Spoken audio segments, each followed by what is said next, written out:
Welcome back to the parking lot preview. Missed you guys yesterday. We're back today. I'm Mike Maynard alongside Matt Coates and our special guest of the day, Bennett Markinson. We're here for another day, Saturday, July 8th, ready for another great Harbor Hawks matchup.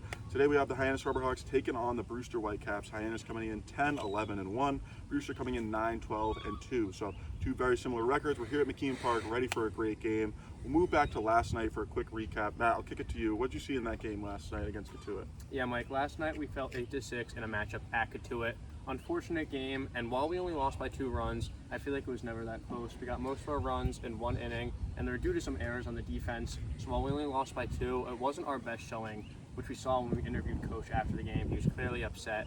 Hyannis has lost 3 straight games. Tonight, against another team that's sub 500, will be a great opportunity to get back in the win column for us. Yeah, definitely a tough game last night. Got out to an early deficit and was just not able to come back for the team. But Bennett, you were there last night. I want to get your opinions. What did you see of the Harbor Hawks last night? Yeah, it wasn't the best game for the Hawks, but they made it a close one in the 8th, cut it down to 8-6, and they were a single away from tying that ball game. So hopefully they can carry the momentum to today. Like you said, good matchup for the Hawks today to get back in the win column, and I got them doing it today. I got the Hawks pulling out a dub here at McKean Park. Yeah, definitely. Like you said, got the bats going late. Hopefully they can pull that into this game. For Brewster, though, last game for them was a 12-5 loss to Wareham, so they're coming off a really rough loss. Obviously, Harbor Hawks had a tough loss, close game, but a 12-5 loss against Wareham is a tough one for Brewster to bounce back from. So two teams coming off of losses with very similar records. Should be a really good contest. But I want to hop into the pitching matchup tonight for the starters. Matt, what do you got for Hyannis on the mound? Yeah, Hyannis is starting Jack O'Connor. He's a righty from Virginia. If that name is not familiar to you, that is because it is his 2nd appearance so far on the Cape. He's made 1 relief appearance so far, going 1 inning while giving up a run, which gives him a 9 ERA, which is why I want to put that aside and focus on tonight. He's got his feet under him. He had an appearance, so I think tonight with his first start, he'll throw some strikes, he'll get in the head in the count, and play well. So we're going to put his stats behind us, because his Cape stats don't mean anything after only 1 inning pitch.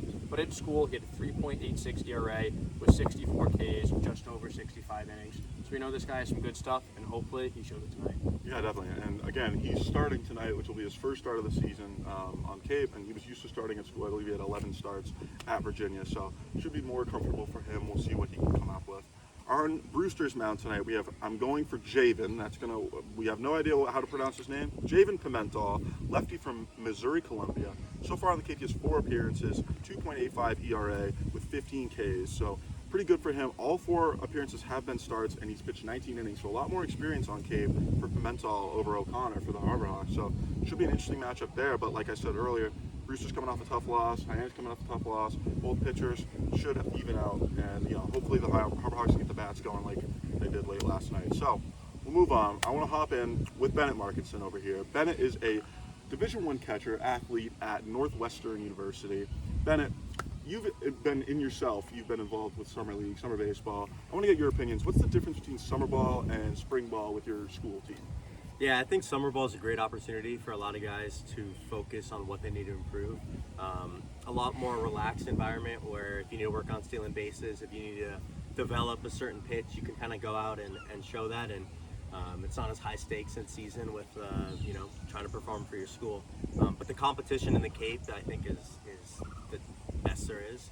And it's really cool coming to watch some baseball games, watch pitchers throwing low to mid 9s every single day, and I'm excited to see another great ball game today.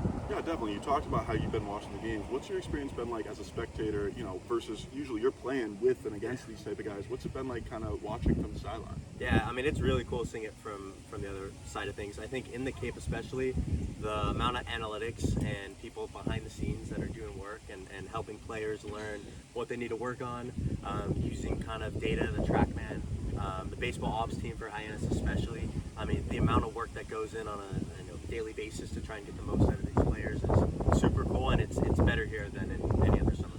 Yeah, definitely. It's such a great league. We love it here. If you're watching out there, come to a Cape Cod baseball league game if you haven't already. Intern, work for the team, whatever you want. Come to a game, watch a game. It's a great time. We Free love baseball. it here. Free baseball. Who doesn't love free baseball? Free baseball and great baseball. Exactly. You gotta love it.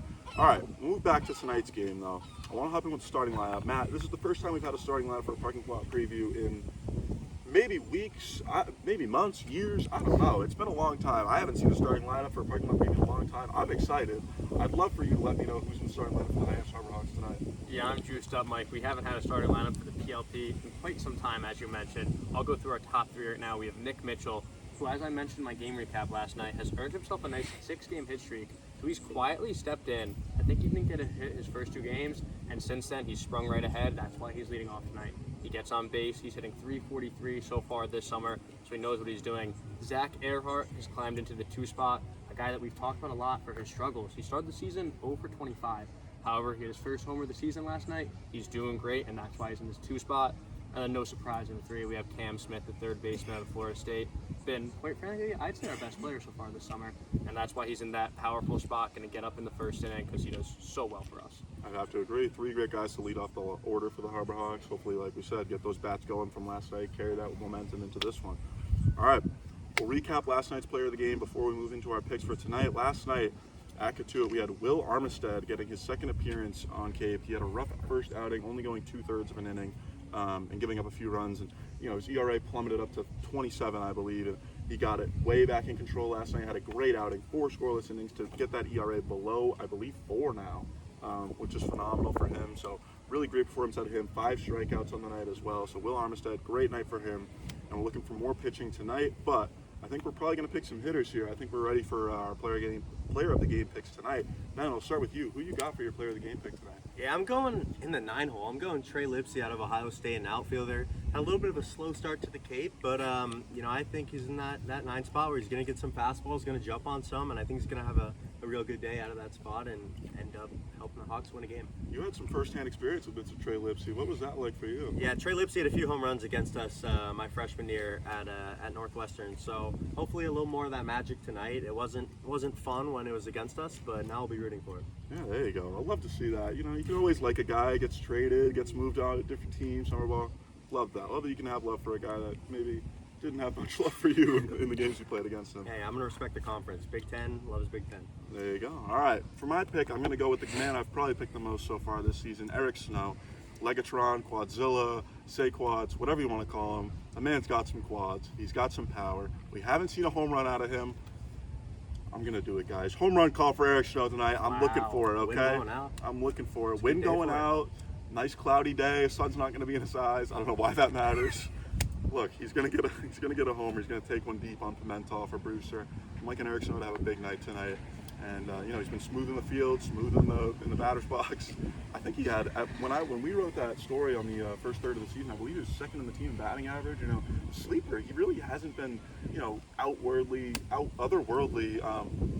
Wow, I'm blanking on the word. Anyways, Eric Snow, player of the game. Matt, who you got for me tonight? Yeah, Mike, I like that pick. You're right. Eric Snow has been slept on so far this season, and I like your pick of Trey Lipsy, a guy who hasn't really been picked a lot on this show, but like you said, in the 9 hole, he can really jump on some pitches and hopefully, make an impact.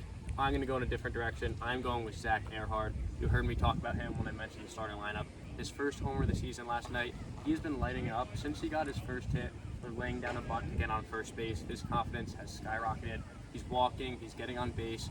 I believe he's been on base at least twice in each of the last 3 games. So he's doing great. I think he's going to keep that up and have a signature moment in tonight's victory for the Harbor Hawks.